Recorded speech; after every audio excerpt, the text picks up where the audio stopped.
안녕하십니까. 계속해서 대구에서 전해드리겠습니다.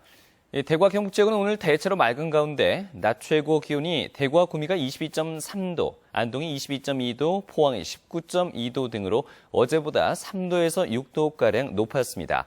주말인 내일은 가끔 구름이 많이 끼겠고 낮부터 바람이 강하게 부는 곳이 있겠습니다. 내일 아침 기온은 대구 10도 등 5도에서 13도, 낮 최고 기온은 대구 26도 등 23도에서 27도의 분포로 오늘보다 기온이 오르겠습니다. 휴일인 모레는 대체로 맑겠고 대구 낮 기온이 27도까지 오르는 등 포근한 날씨가 이어지겠습니다. 임시정부 초대 국무령 석조 이상용 선생의 부인이자 백화 김대락 선생의 여동생인 김우락 여사가 망명지 서간도에서 처음으로 쓴 내방가사가 발견됐습니다. 이 독립운동사에 가려져 알려지지 않았던 또 다른 독립운동사라는 점에서 사료적 가치가 큰 것으로 평가되고 있습니다. 정윤호 기자가 보도합니다. 해도 교고사란 제목의 이 가사는 세로 29cm, 가로 7m의 두루마리에 각 행별로 10에서 12자의 한글로 쓰여졌습니다. 가사는 19 나이에 임청각으로 시집온 뒤 아들을 낳고 며느리와 사위, 손서를 맞이한 내용으로 시작됩니다. 임청각의 당당했던 위세와 더불어 대종택의 종부로서 화려하고 즐거웠던 시절이 그려집니다. 이후 대한협회 사건으로 석주 선생이 일경에 체포됐던 일이며 아내로서 독립투사로 변모해가는 남편을 바라보는 조마조마한 마음도 나타납니다. 그 독립운동의 어떤 그 반쪽의 역사, 이렇게 남성 중심의 역사가 아니라 그 여성들의 역사를 함께 복원할 수 있는 그 간극을 메워줄 수 있는 굉장히 중요한 자료라고 생각합니다. 경술국치 다음에 남편 석주 선생을 따라 서간도 망명길에 오른 여정과 망명지 정착 과정, 풍찬 노숙으로 이어진 망명지 삶의 고단함도 곳곳에서 묻어납니다. 망명길, 주풍령에서 하인과 헤어지던 일이며 경성과 신의주 풍경이 내방가사 특유의 섬세한 필치로 펼쳐지고 망명지 서간도에서 친정오빠 백화 선생을 만났을 땐 여동생의 애틋한 마음도 드러냅니다. 또 이 가사를 여러분들한테 좀 배포를 해가지고 이걸 한번 다 읽어봤으면 좋겠습니다. 이 가사는 석주 선생과 김우락 여사가 만주로 망명했던 1911년 가을에 서간도에서 쓰여졌습니다.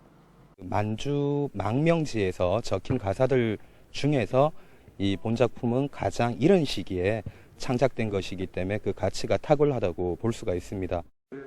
이 가사의 저자 김우락 여사는 석주 이상용 선생의 부인이자 백화 김대락 선생의 여동생이요 향산 이만도 선생의 며느리 김락 여사의 맏언니입니다.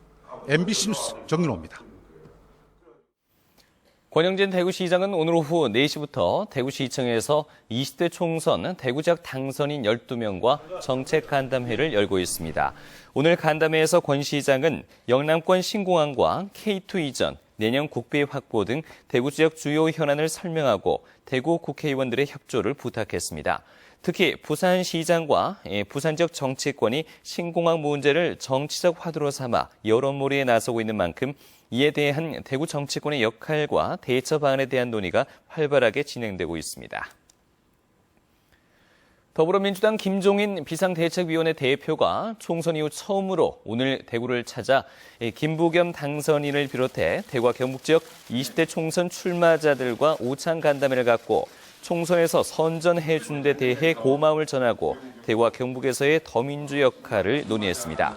1시간 동안 비공개로 진행된 오늘 간담회에서 지역 관계자들은 총선 과정에 경북 지역에 소외되었다며 앞으로 당을 꾸려가는 동안 지역 임무를 잘 챙겨달라고 요청했고 김 대표는 최선을 다하겠다고 답변한 것으로 알려졌습니다. 더불어민주당 경북도당은 논평을 통해 상주에선 김종태 국회의원의 선거운동원 1명이 금품 살포 혐의로 경찰 조사를 받고 있고 성주, 고령, 칠곡 선거구에선 이완영 국회의원이 지난 19대 총선 과정에서 불법 정치자금을 수수한 혐의가 불거졌다며 철저한 수사를 주문했습니다. 더불어민주당 경북도당은 공명선거를 해치는 금품 수수나 정치자금법 위반은 물론 상대 후보 비방 등 다른 선거 사범도 철저하고 신속한 수사를 촉구했습니다. 420 장애인 차별철폐 대구투쟁연대는 이 노동절을 앞두고 오늘 오전 대구시청 앞에서 기자회견을 열고 장애인의 높은 실업률과 낮은 임금 등 열악한 고용노동 현실을 알리고 장애인 공공고용제 실시 등 대책을 촉구했습니다. 지금까지 대구에서 전해드렸습니다. 고맙습니다.